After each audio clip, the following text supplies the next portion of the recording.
Hello everyone, welcome to my channel Anjali tuition classes. I hope आप सब बहुत अच्छे होंगे और बहुत अच्छे से मन लगाकर पढ़ाई कर रहे होंगे और मेरी वीडियोस को भी देखते होंगे। अगर आप मेरी वीडियोस को देखते होंगे तो लाइक भी करते होंगे।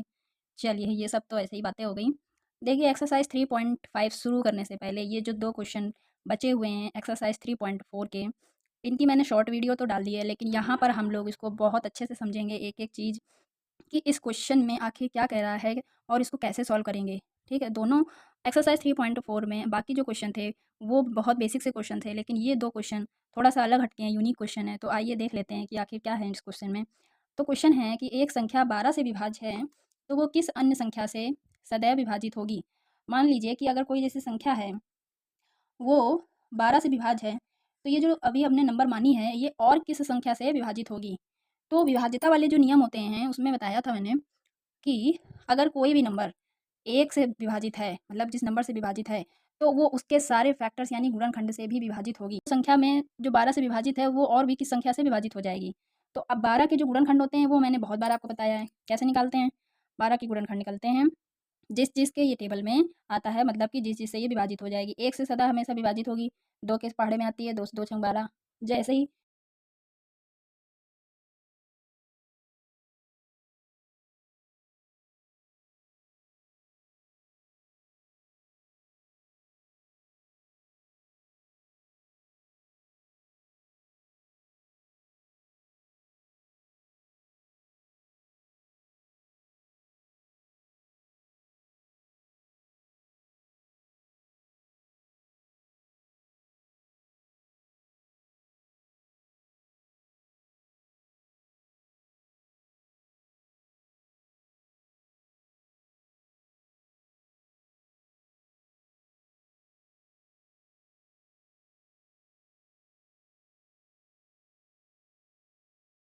कोई भी नंबर 12 से डिवाइड है या किसी भी नंबर से डिवाइड है, तो वो उसके सारे फैक्टर्स जितने उसके फैक्टर्स होंगे सबसे वो डिवाइड होगी।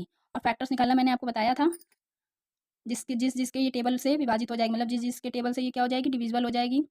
2 के टेबल में आती है, 3 के, 4 के, 5, 6 के और 12 के। यहाँ पे अभी देखिए मैंने समझाया था, इंग्लिश में भी समझ लीजिए भाई। 1 हमेशा फैक्टर होती है। मैंने फैक्टर्स वाले में आपको समझाया था, आप मेरी वीडियो देख सकते हैं। सारी वीडियोज़ पड़ी हुई हैं, आप देख सकते हैं जो भी वीडियो में आपको जो भी जानकारी चाहिए।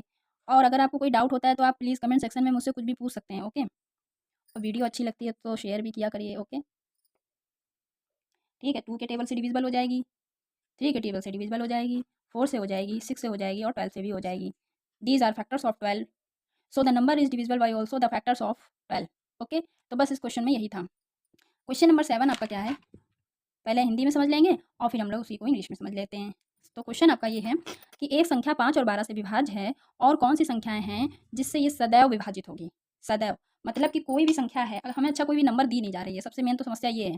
तो कोई भी संख्या दी जा नहीं रही है और बस पूछा जा रहा है कि 5 और 12 से विभाजित है। अब वो किससे विभाजित है, कैसे हम पता करेंगे? बस इसीलिए ये थोड़ा सा अलग क्वेश्चन है। तो इनको हमको थोड़ा दूसरी तरह से समझना है। एक एग्जाम्पल के थ्रू हम समझेंगे इसको। एग्जाम्पल के थ्रू क्या समझेंगे कि जैसे मान लीजिए कोई नंबर है एक्स, तो अगर वो 5 से भी विभाजित है और 12 से भी विभाजित है, तो मैंने आपको एक बात बताई थी कि अगर वो नंबर 5 और 12 से विभाजित है, तो वो उसके क्या होंगे, उसके मल्टीप्लाई करके मतलब गुणा करके जो आता है उससे भी विभाजित होगी। जैसे एक एग्जांपल ले लीजिए आप, कोई नंबर ही ले लेते हैं 36 ले लेते हैं, विभाजित होगी। अकॉर्डिंग टू डिविजिबिलिटी रूल बताया था कि अगर वो नंबर 2 और 3 से विभाजित है, वो 6 से भी विभाजित होगी। इसीलिए कहते हैं कि सारे वीडियो आप ज़रूर देख लीजिए मेरे, ठीक है? हाँ, तो 2 और 3 से अगर विभाजित है तो वो 6 से भी विभाजित होगी। और ये 6 आया आया कैसे? इन दोनों को गुणा करने पर। तो बस इसी से ही हम क्वेश्चन समझ जाएँगे। ये जो है एक्स मानी है हमने, अब कोई भी नंबर हो सकती है, तो हमें पता नहीं है। वो अगर 5 से विभाजित है और 12 से विभाजित है, तो इसका मतलब वो 5 और 12 के गुणा करने पर भी विभाजित होगी। यानी 5 और 12 का गुणा आपका 60 आएगा, तो ये 60 से भी नंबर विभाजित होगी। आई होप आपको ये क्वेश्चन समझ आ गया होगा। चलिए इंग्लिश में भी समझ लेते हैं। A number is divisible by 5 and 12, by which other number will that number be always divisible? तो क्वेश्चन समझ लीजिए पहले कि इस क्वेश्चन में क्या हो रहा है।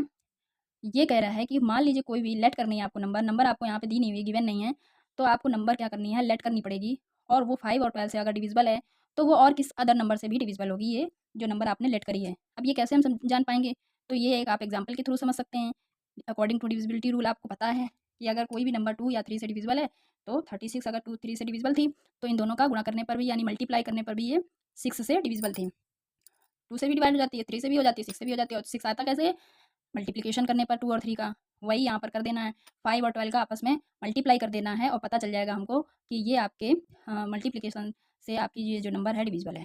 आई होप आपको बहुत अच्छे समझ आ गया होगा। नेक्स्ट क्लास में हम लोग इस एक्सरसाइज 3.5 को कवर करेंगे और कुछ और नए कॉन्सेप्ट समझेंगे। Bye bye, thank you class.